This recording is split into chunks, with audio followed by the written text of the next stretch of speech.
गांव सोन्हापुर के एक कोने में एक बूढ़ा लकड़हारा रघु अपने छोटे से झोपड़ी में अपनी जिंदगी बिता रहा था।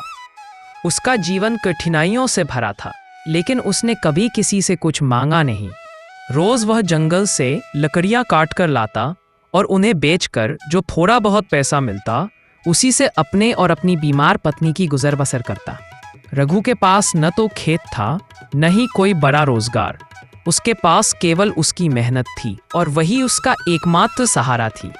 गांव में कई लोग उसे दया की दृष्टि से देखते, कुछ उसकी ईमानदारी की प्रशंसा करते, लेकिन कोई भी उसकी मदद करने आगे नहीं आता।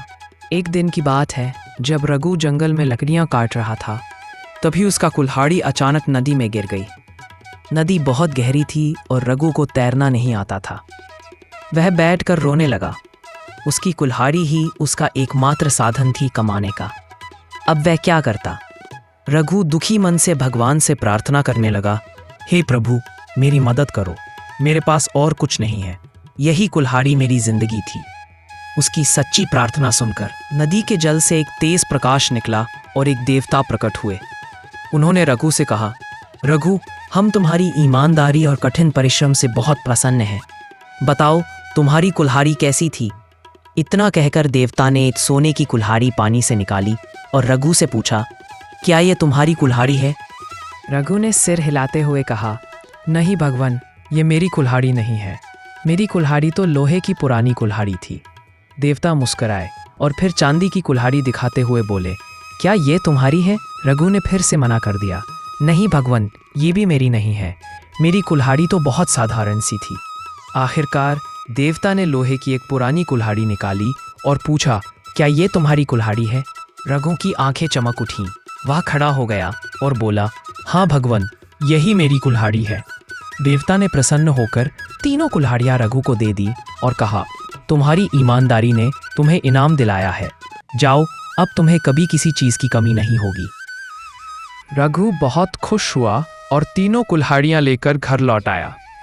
अब उसके पास एक नई उम्मीद थी, अच्छा धन प्राप्त कर सकता था, लेकिन उसने ऐसा नहीं किया। वह हर रोज वैसे ही जंगल जाता, लोहे की कुल्हाड़ी से लकड़ियां काटता और जैसा पहले करता था वैसा ही जीवन बिताता। उसने सोने और चांदी की कुल्हाड़ी एक बक्से में रख छोड़ा और उन्हें कभी भी धन कमाने के लिए इस्तेमाल नहीं किया। एक दिन गांव में बड़ा अकाल पड़ा। खेत सूख गए, तालाबों का पानी खत्म हो गया और लोगों के पास खाने के लिए अन्न नहीं बचा।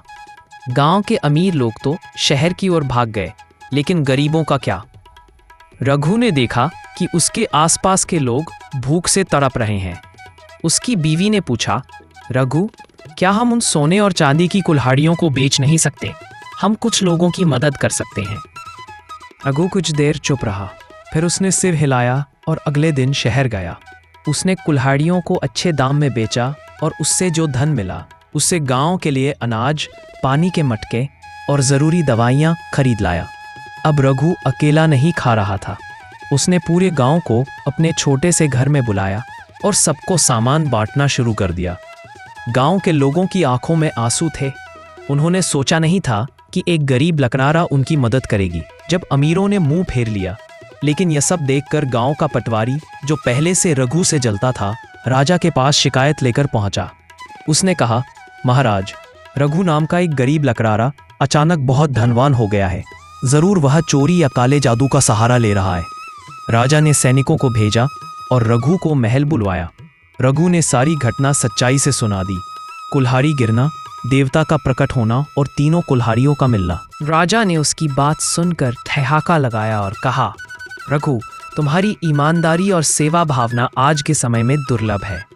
मैं चाहता हूं कि तुम इस राज्य के लोक सेवा प्रमुख बनो। रघु तो हैरान रह गया। उसने हाथ जोड़कर कहा, महाराज, मैं तो एक साधारण लकड़हारा हूं। मुझे पद नहीं चाहिए, बस सेवा करने का अवसर देते रहिए। राजा ने उसकी बात मानी और उसे गांव का देखभाल करता बना दिया, जहां से वह बिना किसी लालच के लोगों की मदद करता रहा। उसकी बीवी अब भी उसकी ताकत बनी रही और दोनों ने मिलकर सोंदपुर को एक आदर्श गांव बना दिया। सीख, यह कहानी हमें सिखाती है कि सच्चाई, ईमानदारी और सेवा भावना कभी व्यर्थ नहीं जाती। एक गरीब व्यक्ति भी अगर उसके विचार महान हो तो समाज में बड़ा बदलाव ला सकता है। कठिन समय में वही असली इंसान होता है जो दूसरों की मदद करे।